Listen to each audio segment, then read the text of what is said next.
So Conrad, first of all, just very briefly, what is Use It?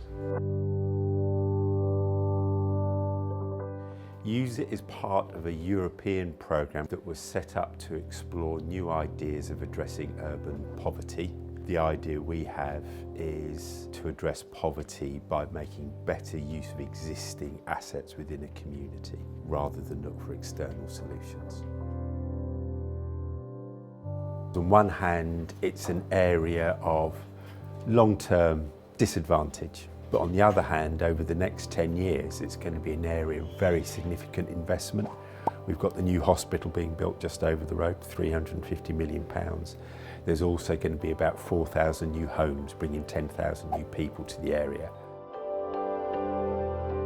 So Use It's been designed to link up the large scale, the macro assets in Birmingham with the micro assets, the people and organisation from this community. We set ourselves up to be the bridge to help large organisations reach out to the community, but also to help communities make contact and work into the large organisations.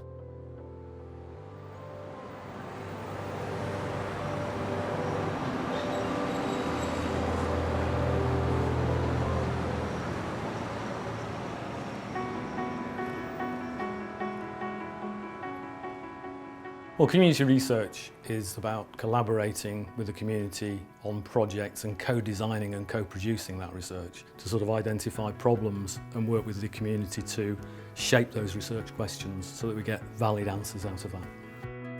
But before we do that, we've got to find people who want to go through our accreditation process, who then go through our research training, so that we've got a bank of people who are experts in their neighbourhoods, who've got knowledge and access to networks that we wouldn't get access to without that kind of training and that validation.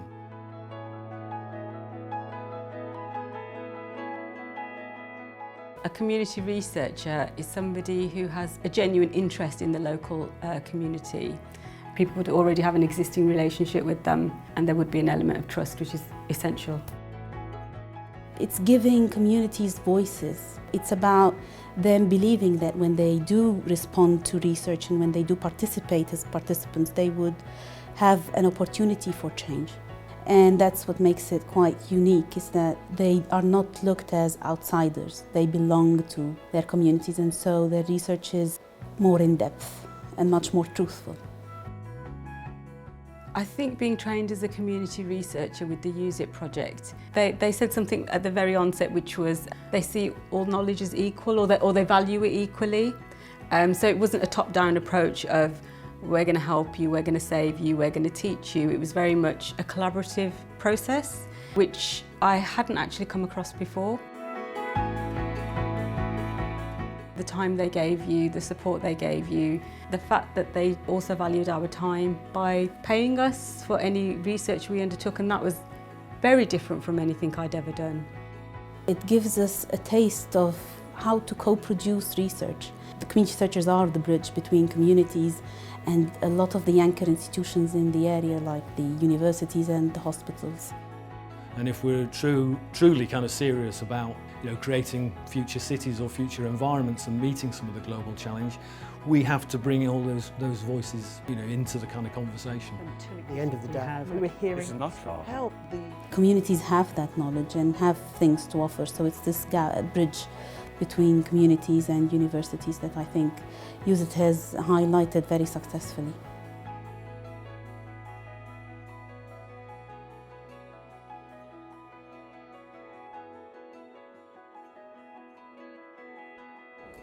Fantastic. All good with focus, etc.? We are indeed. Fantastic. Okay, cool. And yeah, do look at me. Don't look into the camera. Alex is not there. Yeah. Sorry, Alex. We have done a lot of work with local communities, understanding and strengthening community asset and finance. Allowed us to understand what assets are there and how communities see their assets, what they consider to be their assets, and support communities in the co-design of what happens in the local areas. One fascinating example of that is the Edgbaston Reservoir.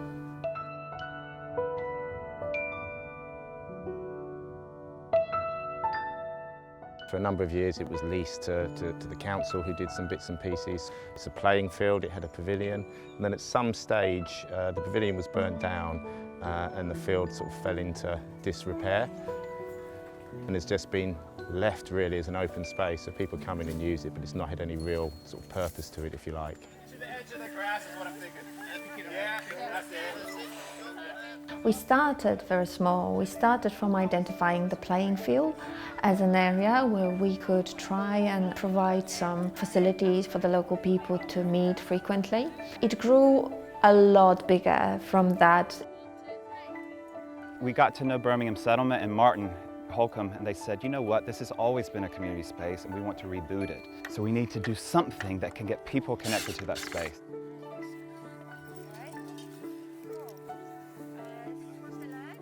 So what did that tell us? It told us there's really an appetite to do things in the community. People want to connect, and this is such an amazing green space to do it in.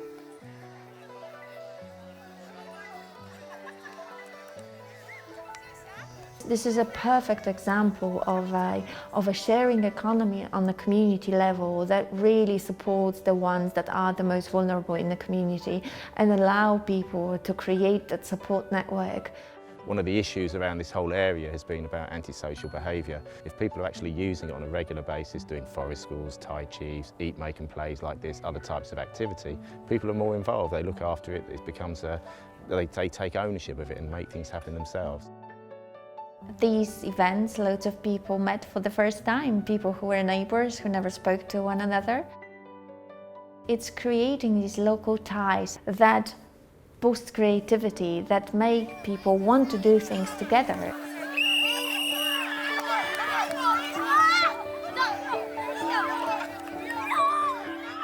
Just looking with the lens that most of what you need is around you. That's what I'm talking about. That's what I'm talking about. This is where I think Use It has been really important. It's about unlocking, connecting, and doing that. It takes people that are willing to get out of their silos, whether it's councillors or councillor officers that are willing to go meet residents, residents who are willing not to say, not in my backyard, willing to actually get on the bridge. And Use It it creates that energy, and I think that condition to say, let's give it a go. And I think that's really what most communities are looking for.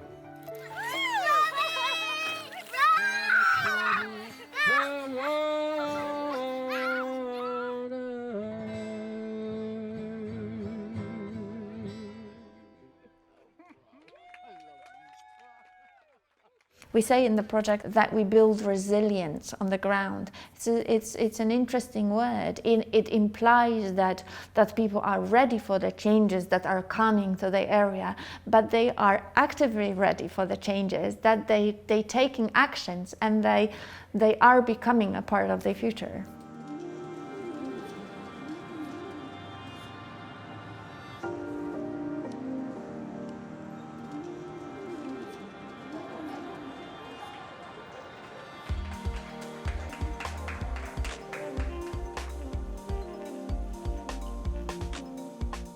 And we became aware that there is donor shortages within the African Caribbean community. And we thought, well, let's do something that's going to raise that sort of awareness. And we came up with the Fashion for a Cause campaign, which then led to a fashion show. Because my sister is a designer, it just tied into what she was doing. And in the back of our mind, we sort of had a vision, but it was just how to get from A to B.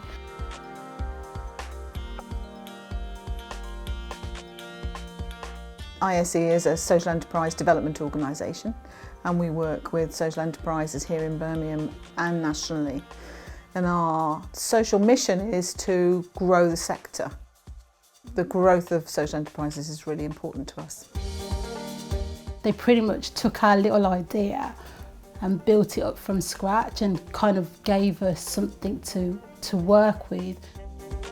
So the first thing that Fuse sort of did was they defined our project and gave it some kind of structure, and they sort of showed us how to separate all these ideas to make it into a workable and viable project. It was just over that 6 months they brought in everything that was relevant, that was going to help us to become what we were trying to become. USIT's role in the social enterprise journey has been fantastic because it's enabled us to have the resources to work with an individual across the whole of their journey, to grow and develop their idea to become a fully functioning business. And that's been tremendous.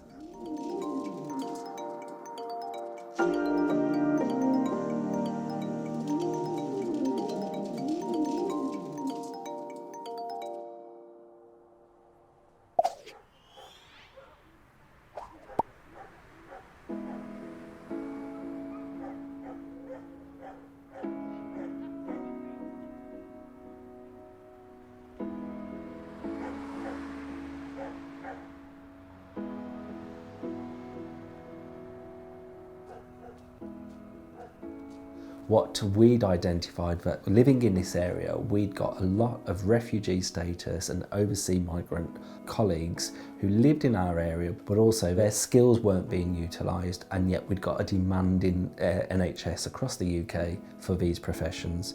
So for us, our bid and our scope was to make that match. So to identify people who weren't utilising the skill they'd got and bringing them into our workforce and supporting that process of returning back to practice.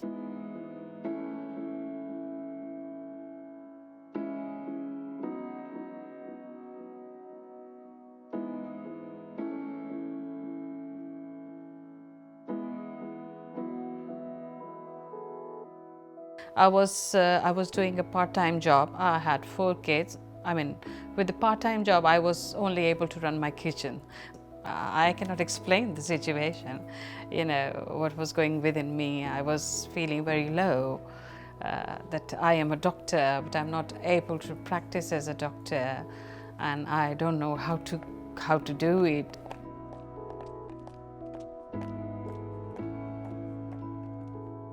Every step in passing my exam and going towards my profession, USIT was always there. They were supporting me financially as well as morally. They used to ask me how is everything going on. So they're very friendly people and they helped me a lot. I think the client's biggest challenge first is somebody understanding their journey. Everybody's in a different situation, and my aim is to support them and help them to get to their end goal as soon as possible.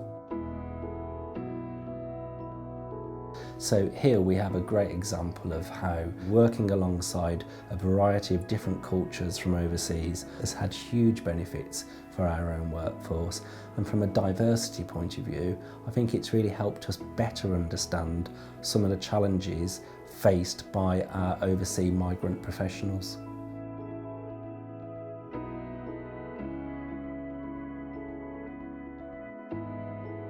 This has enabled us really to start to now take all the learning from USIT and all the benefits that showcase the project and now really embed it into the culture of our trust, so that as USIT ends, we're confident that we've got a product and a programme that is fit for the future.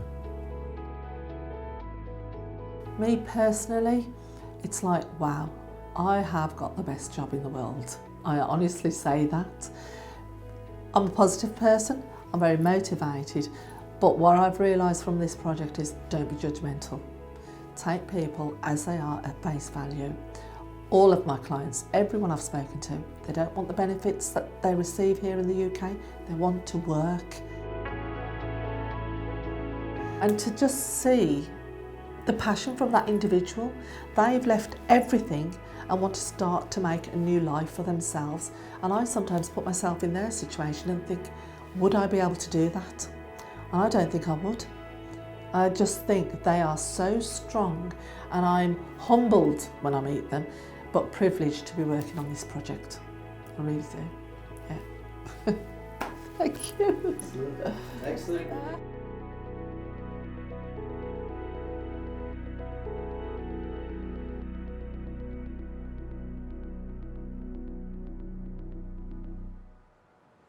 One of the real rewards of being a part of the USIT programme has been It's got me out of my office, planning, policy, strategy, which is normally where I am, out into community settings, talking to people.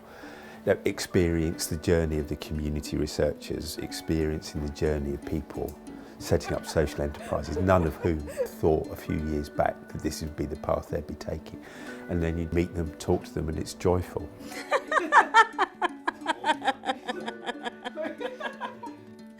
Use it as a regeneration model that works. We believe the success of the project is in finding the one thing, the specific thing that gives people the confidence that there is the delivery, that there isn't just talking about the changes. It's about going into that community, understanding what is there already in terms of micro assets, understanding where the macro assets are that they can join up, and then being the bridge between the two. Because use it is an approach that we believe is workable anywhere, and that's the exciting future we're looking for in terms of the legacy of the programme. A project like this cannot be just about buildings, or it cannot be just about human capital. It is a project that links the two together. Fantastic. I think that's it. Was that all good? Was that, or was that in a way here? No, Because I was like, you're all good. Yeah. I was keeping an eye on that. Fantastic.